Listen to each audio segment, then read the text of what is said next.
What's going on, guys? It's Ryan Benecki from allthingsplaystation.com, and I'm going to show you some tips and tricks with your PlayStation Vita. Try and get some more use out of it. Maybe show you some things you don't know, and you can enjoy your Vita a little bit more. So check it out. You can mute your Vita instantly by holding the down and plus volume buttons at the same time, just like that. You can easily access certain settings to your Vita whenever you're doing anything such as playing a game by holding down the PlayStation button in the bottom left corner. You can change the brightness, you can change the music, you can disable the microphone, or you can prioritize your audio chat if you want to check that off. Some may not know that if you're in the live area on the PlayStation Vita, you can press the PlayStation button once to get a different interface of the current apps you have open. And if you already have one open, such as Trophies, you can tap it twice, and then you're back there. This next one isn't necessarily a tip, but it's still kind of interesting. If you have a 3G PlayStation Vita and you go to Settings, and you start that up, and you scroll down to System, and you go to System Information, your PlayStation Vita actually has a phone number right here. Now, I'm not paying for a 3G plan, so it actually doesn't display a number, but if you're paying for a 3G plan, you're going to get a phone number here. And if you text it, you can actually see the text messages. If you call it, nothing's going to happen. It's just a deadline. But if you go to, where am I going? Network. If you go to Network and you go to Mobile Network Settings, and you click Notices from Operator, those text messages are going to show up here, and they're going to show the number of who it's from, and then it's going to say the message. You can't reply back or anything like that, but it's still kind of interesting. Who knows what that means. Much like the iPhone, the PS Vita also has the ability to take screenshots wherever you are, whenever you're doing anything on the system. You just got to press the Start button and the PlayStation button at the same time, and then click, and then it will start saving. One thing people seem to be having trouble with their PlayStation Vitas is trying to change the background panel on the friends list. You see I got PlayStation buttons here and like a wavy XMB. Someone's got the Earth here, there's fish there. But a lot of my friends have PlayStation Vitas, but they don't know where this setting is to change that. And I'm going to show you. For some reason, Sony decided to hide it all the way in settings, and you go to PlayStation Network, and you got to sit through please wait screens and all this BS. And then you got to go to account information, and then they make you enter in your password. And I'm going to go off screen real quick because I don't want you to see that,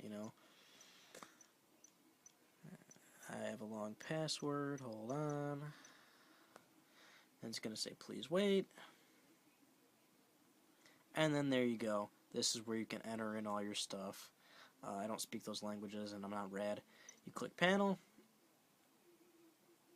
And then you got a whole bunch of pretty cool options. Some are very specific, like White Knight Chronicles, but then like you go to you're looking for God of War or something and it's not in there. But there's a lot, and I'm sure they'll add more, or they'll probably sell more or whatever. If you want to move your apps around and rearrange them a little bit and have a little bit of customization, it's pretty easy. It's kind of iPhone style again. You just hold an app. Then it zooms out, and then you can do whatever you want with those.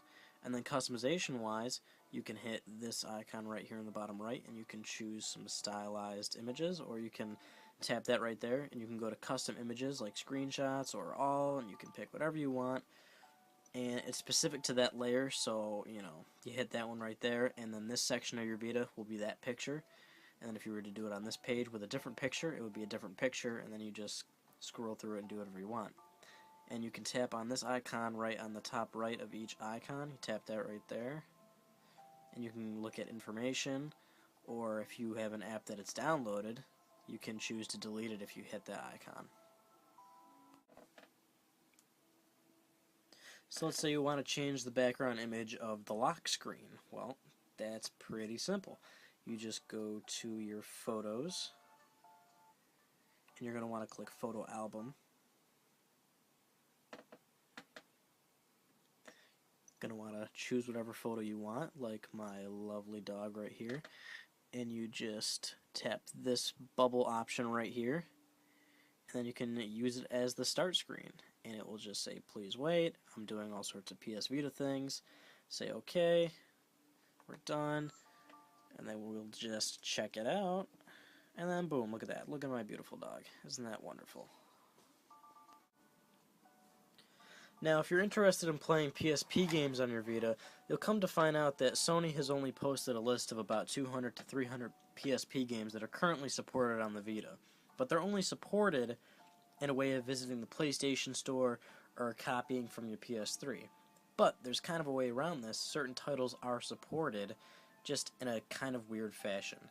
So if you go to your PS3, and you go to PlayStation Portable, or however you do folders, these are already installed games, and these aren't going to show up on your PS Vita. It's not going to, when you do the content manager and you plug it into your PS3 and you try to find it, the PS Vita or the PS3 is not going to, they're just not going to talk to each other, and you're not going to find those games. So what you do is, you can delete them or do whatever you want with them, but you have to go to your download list on your PS3 and you need to re-download those games. So you go to the PlayStation Store, go to your download list, re-download all those games, but don't install them. Make sure they're all bubbles, okay? Then you go to your PS Vita and you plug it in. So then you start the content manager. Your PS3 is like, oh hey, I found a Vita. Start your content manager. Go to PS3 system to PS Vita system. Go to applications. PSP/other applications download on the PS3 system. And you'll come to find that you can actually get some of your games. Even though Sony says that, hey, we don't support these games, they actually are. Some of them actually are. Now you'll notice that I had Mod Nation Racers in bubble form up there. It wasn't installed. Didn't seem to make the cut on here, but that's alright. We still got most of our games. So if your game isn't in Sony's big list of, whatever, this is the games that we support, do this method and see if it works, because you might actually be able to get your PSP games still anyways. When you're playing a PSP game, you can hold the touchscreen anywhere to bring up some settings, like cameras, and where you want the right stick to be placed in terms of like button mapping, and you can put filters on to make your PSP games look prettier, or however you may want them to look. Basically, it's color spacing and bilinear filtering, and you just gotta play with those really in order to get any kind of desired effects with your PSP games.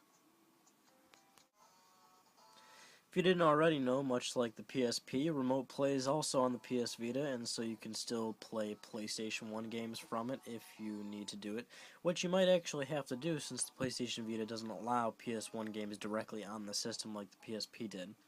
Sony's working on this right now to make that happen, but as an alternative right now, you can use Remote Play. And if you're doing it via private network where your PS3 is like right near you or something in the same house, it's actually pretty responsive and it's not that slow.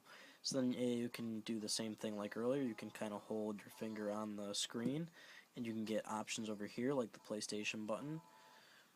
Yeah, so it works the same way. Then blah blah blah, we have all that stuff. We can quit the game. And then Sony's advertised a bunch of times with Remote Play and PS Vita that they're going to work in tandem, and some PS3 titles you'll even be able to do functionality like this, like play Killzone 3 on your Vita and stuff. And even though that isn't supported just yet, and Sony hasn't announced anything thus far, there are still some PS3 games that you can play. Like, I believe Peggle supported, Pixel Junk Eden, to name a few. I don't even know. Pixel Junk Monsters, I know that's supported for sure. Let's say we got Pixel Junk Monsters right here. Actually, let's do Eden, because Eden's one of my favorites. Hit X, and then Eden will start. And it's actually pretty responsive. It's not that bad. Not that laggy like the PSP, but, so be it if you have to do this for the time being. That's all I have for you guys in this video of tips and tricks on the PS Vita. Thanks for watching. If you have any that you might want to add, let me know. Maybe I'll do a second video down the road. I know Sony's going to add a bunch of firmware updates and stuff to the PS Vita, so I'm always going to be keeping you updated on what you can and can't do with your Vita and what you might not know. So, stay tuned, and for more PlayStation news, visit allthingsplaystation.com.